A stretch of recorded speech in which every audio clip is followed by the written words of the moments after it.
Hey everyone, the name is Erik Thor, and in today's video allow me to question some of the traditional notions of how a type can grow and how you can develop yourself, because there are a lot of false information going out.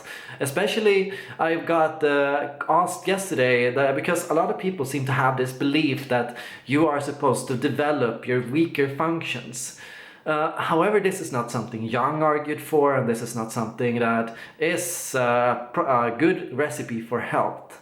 What Carl Jung said in particular that has been misunderstood is that you should make the dark inside you conscious. You should become conscious of your weaker sides and your inner shadow. But you should not seek to develop this darkness, and you should not seek to fall into this darkness or to kind of grow in this. It's not the core is not to develop your shadow functions. Jung never said you should develop your shadow functions. What I think he preferred was we should talk about people's shadows. We should be aware of our own shadows, and we should be aware of our own issues, and in doing so, becoming able to resist them and being able to make sure you don't fall into these pitfalls, like giving head to aggression or letting anxiety get the better of you, or letting stress or tension cloud your judgment, because it's so easy to, in these situations, forget about what you find important, what you find fulfilling, motivating and positive. And it's easy to lash out and say things you don't believe, and to go out and speak out for things that you don't really stand for. Our shadow has the ability to kind of control our decisions in ways we don't realize, and we might not always be aware of our dark sides, the things, the micro expressions, the things we say, the subtle gestures we make, the things that can hurt other people around us, but we don't always see it, we don't always realize what we're doing. And that's what Carl Jung argued for, becoming aware of the fact that you're doing this, and becoming aware of why you're doing this. Becoming aware of your anxiety, becoming aware of your stress, so that you can make the best decisions possible.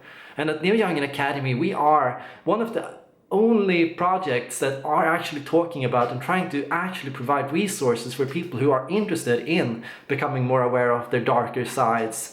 People who are actually more interested in learning about how the shadow tends to manifest itself, and becoming more aware of how you can enter into a flow, and how you can make sure to get a more stable mood, and to avoid mood swings, and to avoid stress. We are actually offering a device to help people pinpoint their true motivation and their true interests. Because a lot of the time in the Myers-Briggs type system, and this is a fault with the Myers-Briggs type indicator, you are given a personality type that changes based on every test retake. There are no good official MBTI tests, and MBTI official test is not as good as people try to make it out to be. There is this huge money industry behind this, and there is this huge certification behind this, but really, I would not recommend these tests, and I would not take them that seriously, because a lot of the time they are confused by one thing. They are confused by your current present self.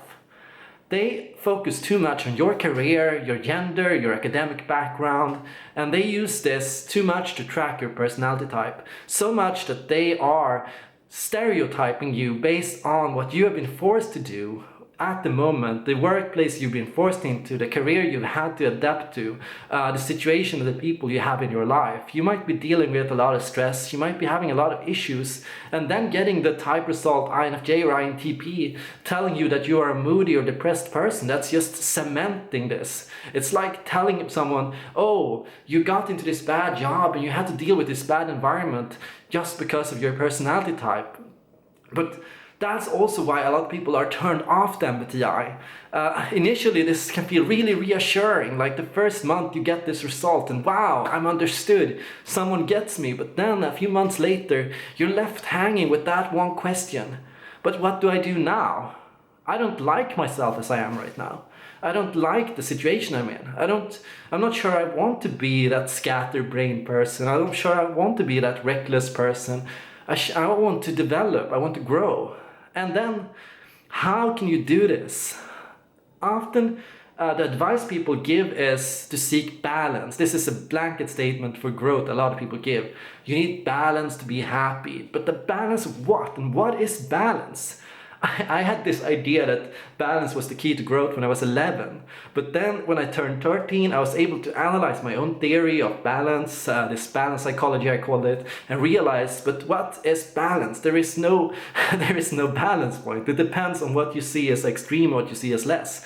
I'm interested in offering a device that helps people come into terms with their habits, with their interests, with their motivation. And we all have set interests and set motivations. We have people value different things. The things you find fascinating, other people might not find fascinating.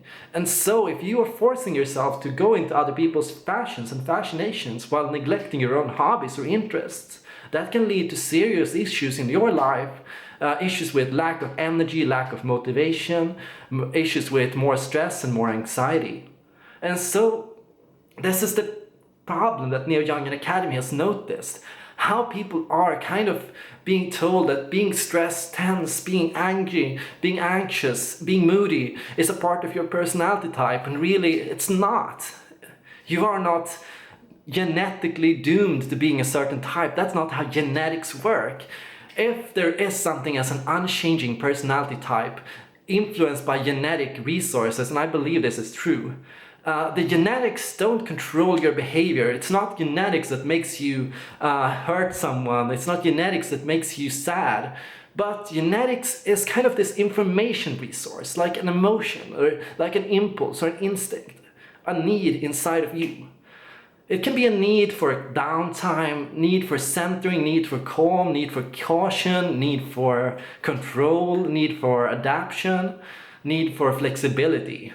And what genetic does is, when you are getting this need, it's sending you a signal. It's sending you stress or tension or anxiety as a signal that something is wrong. You're not getting the need that you should be getting met. You are forcing yourself to be someone you're not, and as a result, your mood is dropping. You're becoming less passionate, less motivated, less happy. And what we are looking for, what we need to all be looking for, is getting away from that sense that, oh, this is anxiety is something I just have. Sure, some people might have that just because of some disorder, but a personality type is not a disorder. It's not because of your personality type that you have a disorder like autism, ADHD, depression, or bipolar disorder. That's something else, that's psychology. And what we have to learn to do is understand that personality types are based on healthy differences in people's behavior. Behavioral traits that are genetically positive. Behavioral differences that emerged through evolution, because evolution saw that if people were different and if people had different needs, people would prioritize differently, and we would have a more versatile society, a more versatile system.